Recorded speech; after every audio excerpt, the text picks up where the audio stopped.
here, streaming live on Radio Bonita. This is Brujas World San Francisco. Give me some love. Yeet. That's right.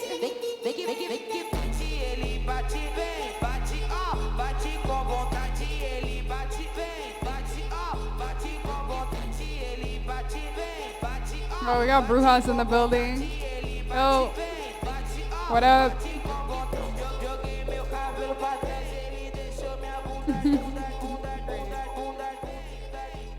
All right.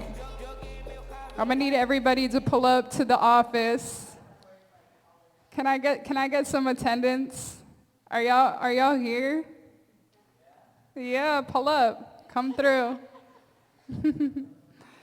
Okay. So what's up, everybody? Yo, shout out to all my people that bang Brujas.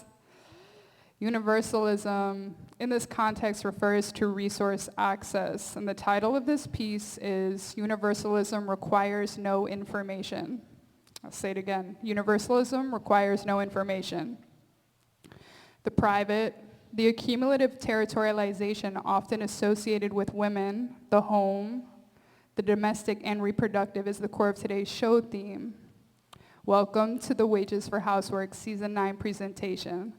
Thank you, Brujas and La Vanguard, and thank you, Vacant to Vibrant. Yeah, pull up, come closer. We are discussing welfare rights throughout periods of economic transition, starting from the 1970s, changes in the 1990s, and changes today. When COVID created a new demand for remote work, but women have always gone to work, just come home and clock a double shift to take care of everyone around them.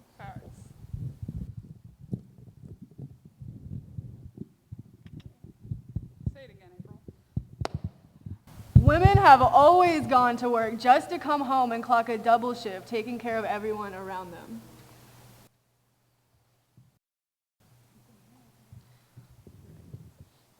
The 1970s marked the decline of both manufacturing and welfare services in the U.S.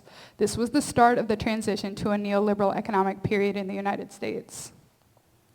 The women of the 1970s Wages for Housework movement organized around the belief that unpaid care work, including reproductive and domestic labor, is the foundation of profits. Care work is critical to capital accumulation in the economy. This is a socialist feminist framework many are familiar with. Care work is unwaged work because without it, if labor were to strike, the system of exploitation that requires workers' well-beings would entirely crumble.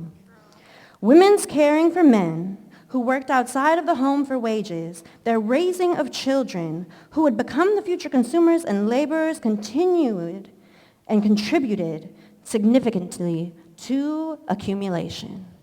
Again, so we understand that these are women who are organizing in the 70s. The women of the Wages for Housework movement advocated for women's economic self-determination and for welfare rights. These organizers considered government welfare to be comparable to payment for domestic and reproductive labor. Welfare and public survival have been a battlefront for many women's organizations who intuitively understand the collective responsibility to public and community well-being. The Wages for Housework and Welfare newspaper, published in 1976 by the New York Committee, was distributed at welfare offices, laundromats, subway stations, and at conferences. Their main positions were articulated in these publications. Welfare is the first money we women have won directly from the government for the work that we do within our homes. United, we can win what is ours because there are millions of us who are saying no more work for nothing. We are all welfare mothers. The government makes billions off of our work because we raise all of the workers that feed into the world. We all want less work, more money, and more time for ourselves to decide what we want to do with our lives. The price of labor and sustenance, which is calculated based on food, rent, clothing, and transportation, just $394, $394 for women with 3 children in 1976 is a number that represents the control of women and their ability to move. The government has tried to use welfare to discipline every worker and pit us all against each other. The truth is that they have used welfare recipients to keep wages down by forcing us women to take any jobs other workers are refusing. Right, so these are direct quotes from the original organizing campaign, and the book that's like a compilation of their organizing work is in the corner there. Now, how do we understand the expansion of this framework? So the 1970s, traditionally understood as second wave feminist framework. The wages for housework position, as Brujas understands it, isn't as clear right now. We're in a crazy time, work from home bullshit, lots of change, right? So the position line isn't as direct as it appears. Yeah, in a universal sense, we demand wages for housework. Sometimes people now call that universal basic income. But we also demand wages for housework so that we can refuse them. We demand welfare so that we can refuse it. Demand for welfare rights for women, for all people, extends to the demand for reparations for slavery and extends to the demand for autonomy and support for mothers and all reproductive labors delivered directly from the government without ID. Models against housework, skateboarders against housework, skateboarders against modeling, wages against housework. Brujas World fights racialized domestication, gentrification, and the privatization of everything in the interest of accumulative reproduction. We resist the false documentary spectacle of progress, the co-optation of resistance for capitalist productions. The union, Brujas World Syndicate, talks better wages, talks better benefits, but also uncovered another layer in the pattern of empire strategy. And empire is like Star Wars. It's like the government in combination with everything else that operates power and resources, empire. I call this layer of empire's work the narrative confessional.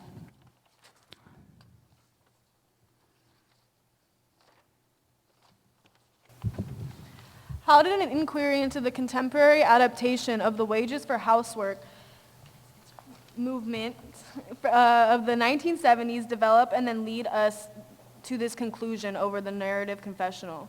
Well, a few of our ideas have been premised for press and public relations, news, television, fashion editorial, etc., and we started to grow distrust for it.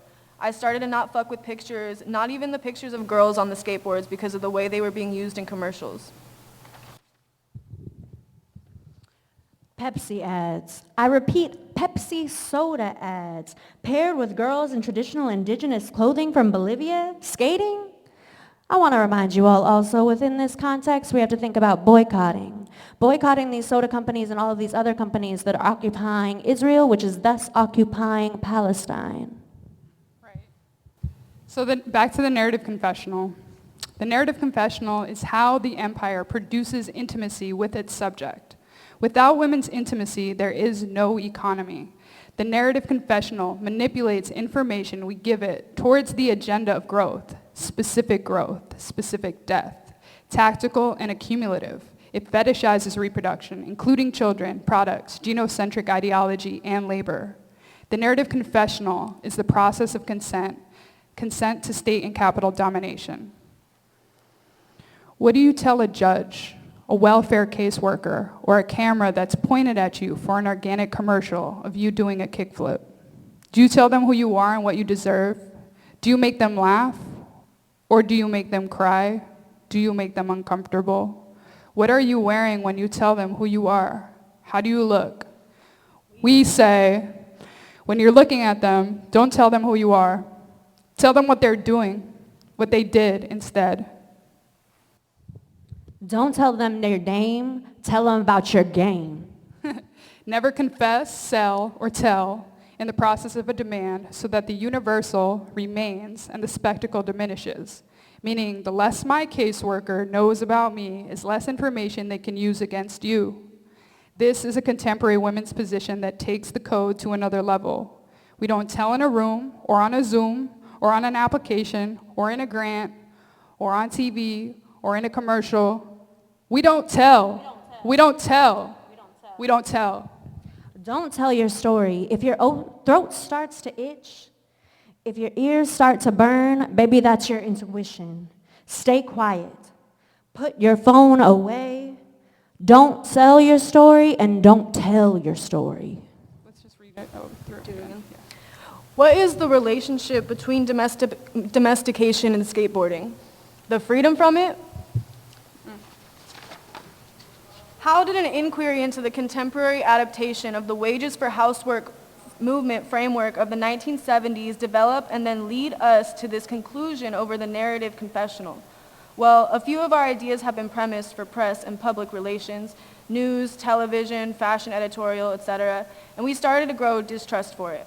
I started to not fuck with pictures, not even the pictures of the girls on the skateboards because of the way they were being used in commercials. I'm gonna just skip to here. Reparations of our culture on the mass market lend legitimacy to these white supremacist empires. The internet and the market re-domesticate us for our attempt to escape and resist colonial domestication. Thank you.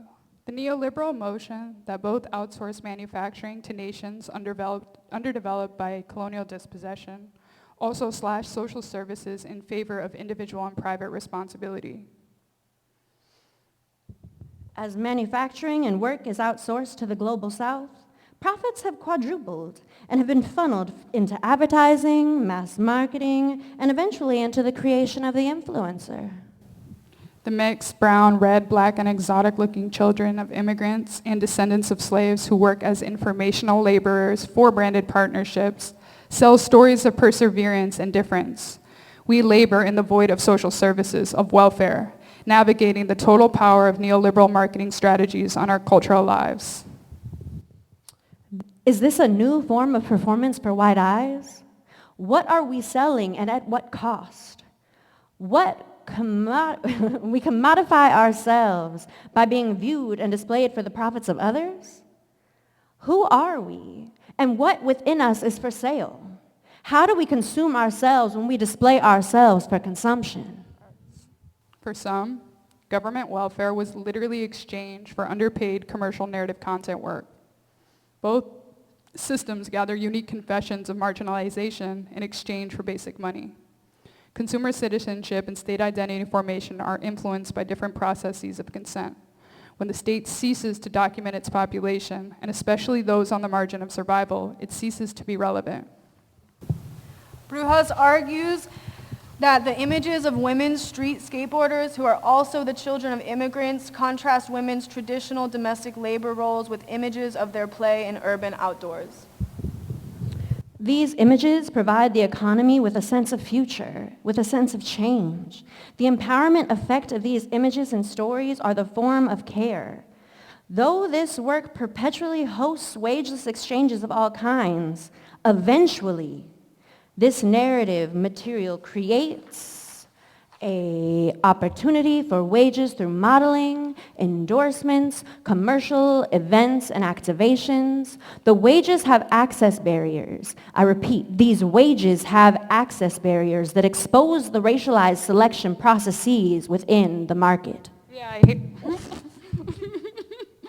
I hate that. The labor, my grill, luckily, not my tooth. I hate that. I hate it. I hate the wages with the access barriers. Wages against outsource. The labor that goes into skate modeling, though compensated, creates yet another type of racialized access to wages that refutes the notion of universal access and encourages competition. Casting and advertising agencies select personalities, faces, and looks in the rotating trend of aesthetic politics. Which images sell when, to who, and for what growing demographics. The market demonstrates interest in picturing idealized marginality, offering them wages and a departure from that marginality. These images provide the state more PR, more public relations for their distancing from the responsibility of welfare. But the cost of those living in the margins of select performance is high.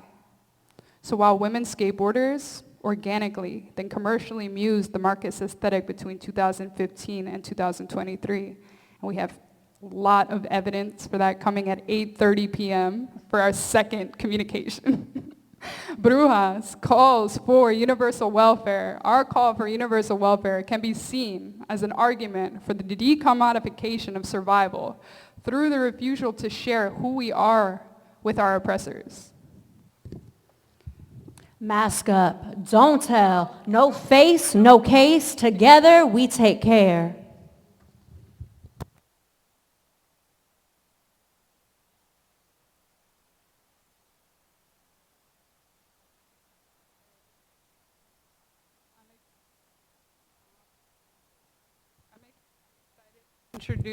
I'm excited, we're gonna play some music and we're gonna bring our next performer on when she arrives. Thank you guys again. Okay, we have two, we're gonna do a group. This is damn near a Brujas meeting right now.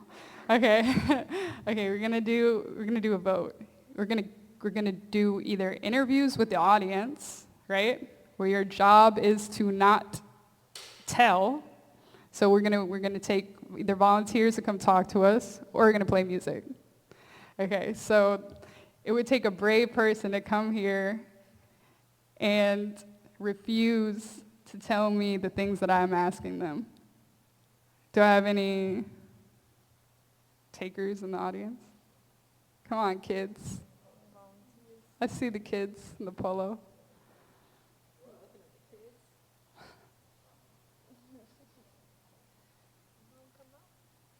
Come one, come all, come nobody, come everybody. DJ!